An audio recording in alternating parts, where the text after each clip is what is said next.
Welcome back. We are continuing our really timely and I think deeply troubling conversation with the host of Caroline Glick's Middle East News Hour, a tremendously important podcast resource on the developments in the Middle East and more broadly, and what they mean for all of us, not just our interests in that region, but for many, many, many more besides. Carolyn, you were talking about what the European Union, which is theoretically a an association of Western nations committed to democracy and, sharing the values that have been, I think, brought to life again in the Holy Land, in Israel, in the Middle East by the Jews there. It's shocking that you're describing a policy that would clearly be at odds with all of that and potentially extremely dangerous to the Jewish people and their state. How are the You know, how just are the Europeans doing this Judenrein I think it's operation? important to just get a sense of just how incredibly hostile the European Union is to Israel. So I'm just going to read you some excerpts from a speech that was given by the European Union envoy to the Palestinian Authority earlier this week. The guy's name is Sven Kuhn van Bergsdorf. And he gave a speech where he was justifying Palestinian terrorism against Israel. And he said, we saw a few months ago and the last few weeks terrible terror attacks perpetrated on Israeli territory. 20 Israeli innocents lost their lives, but don't be surprised because there is hatred burning in many of these young Palestinians. And he went on to say that that the Palestinians suffer, and therefore their hatred of Israel and their desire and actual murder of Israeli Jews is completely justified and understandable.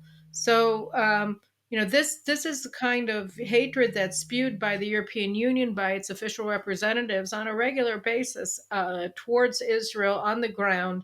They pay billions of dollars. They've paid hundreds of millions of dollars to radical NGOs in Israel and actually in Europe as well, who conduct political warfare against Israel, whose purpose is to delegitimize Israel's right to exist, to advance the notion that Israel is morally unjust and should be eradicated, and then they spend millions and millions of dollars on the ground to build up illegal Palestinian settlements in Judea and Samaria and increasingly inside of the city of Jerusalem to undermine Israel's sovereignty, to undermine Israel's ability to defend itself, to enforce its laws, not only towards Jews, but towards non Jews, because they reject Israel's right to exist. They reject Israel's right as well to enforce its laws against.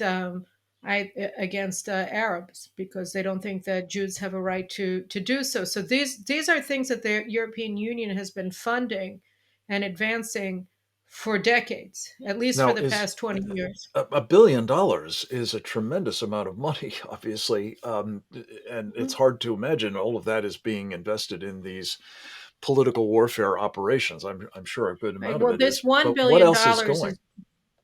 this $1 billion is to both develop a plan, which they've developed, and to implement a plan for massive illegal Palestinian building inside of Jerusalem and throughout its environs, and to try to work towards changing the municipal character of the city Hmm. and to destroy through various means the Jewish communities both inside of Jerusalem and outside Jerusalem. So, for instance, the But Jewish neighborhoods in northern Jerusalem of Pisgat Ze'ev and Neve Yaakov, the EU plan seeks their destruction. The city of 30,000 people, Ma'ale Adumim, north of Jerusalem, the EU plan envisions its eradication and its replacement by a Palestinian city.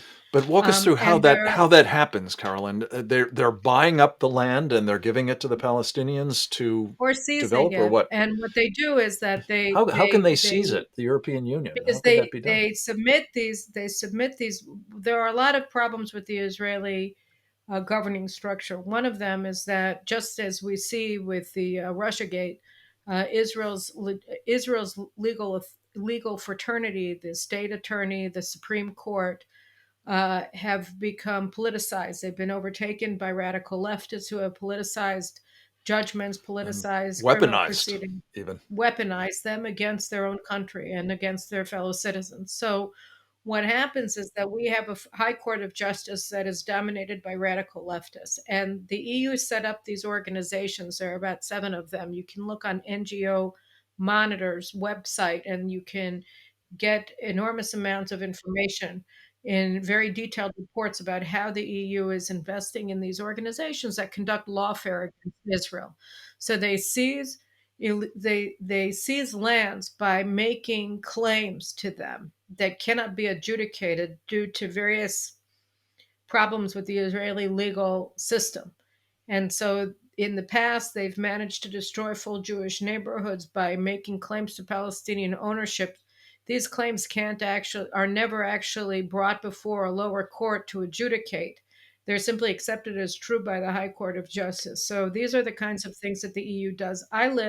You said I'm in Jerusalem, but I'm not in Jerusalem. I actually live in Efrat, which is the birthplace of King David and the place where Ruth the Moabite lived. And it, and here, if you walk around, we're in an area called the Etzion Block, which is actually a block of Jewish cities, of Jewish communities that was formed before the establishment of Israel back in the 1930s and then again in the 1940s. And it was burned to the ground by the invading Jordanian army in the War of Independence in 1948. At any rate, it was rebuilt after 1967, and I live in Efrat. And if you walk around the area that we live in, you go beyond the security fence of our community and surrounding communities, you have a lot of land that is vineyards.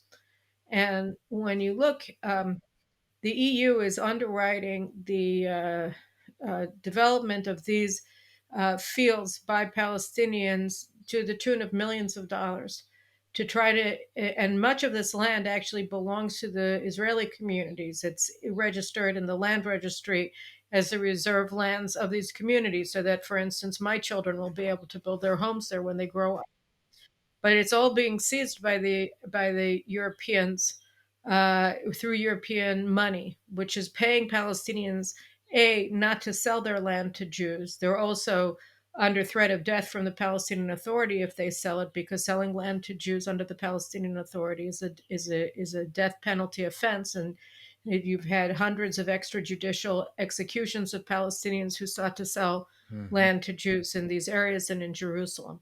So the Carolyn, this is European this is Union is so paying. shocking. I have to say, and I don't know that anyone in our country is aware of the extent to which this subversion of Israel is taking place, and the extent to which it is being essentially enabled by the No, it's being Israeli paid. It's government being itself. initiated.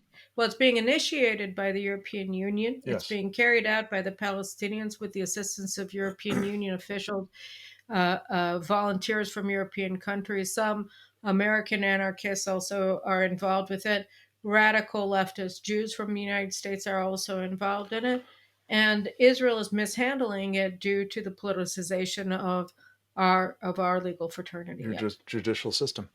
All right, Carolyn, we're going to run out of time before we run out of things to talk with you about. Let me just ask you quickly about the United States government and the Right. role that it is playing in all of this. So a lot of this stuff slowed down um, significantly, and likely would have slowed down far more had Trump been reelected in 2020.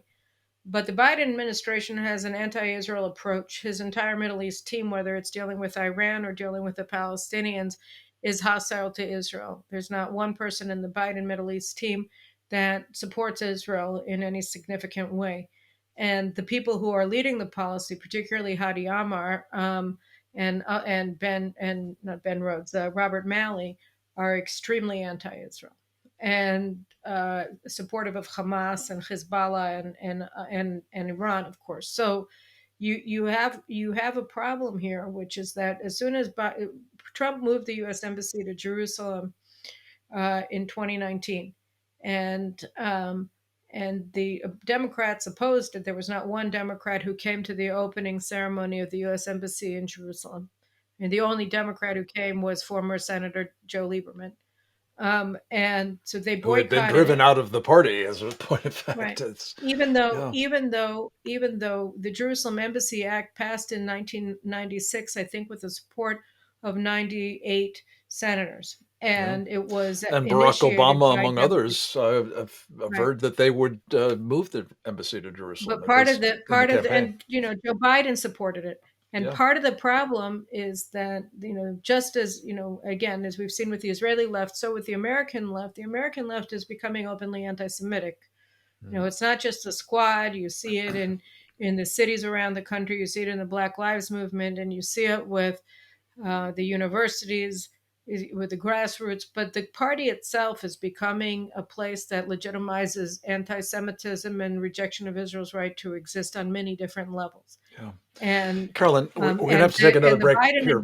administration is. Just, I want you to hold the Oh, thought. after I make this allegation, you want to go to a break? No I want to go problem. to a break because I'm going to come back to the allegation because Okay, fine. it's Because I don't want so to just shocking. leave people in a lurch. No, no, no. We're not going to leave them in the lurch. We're going to lurch Okay. into All a right. So much stay more. tuned. I'm not making unsubstantiated allegations, I You promise. never do, my dear. She is going to talk to you about this shocking development that a party that enjoys, I think, if not virtually universal, the overwhelming support of American Jewry, is now accused of being actually anti Semitic.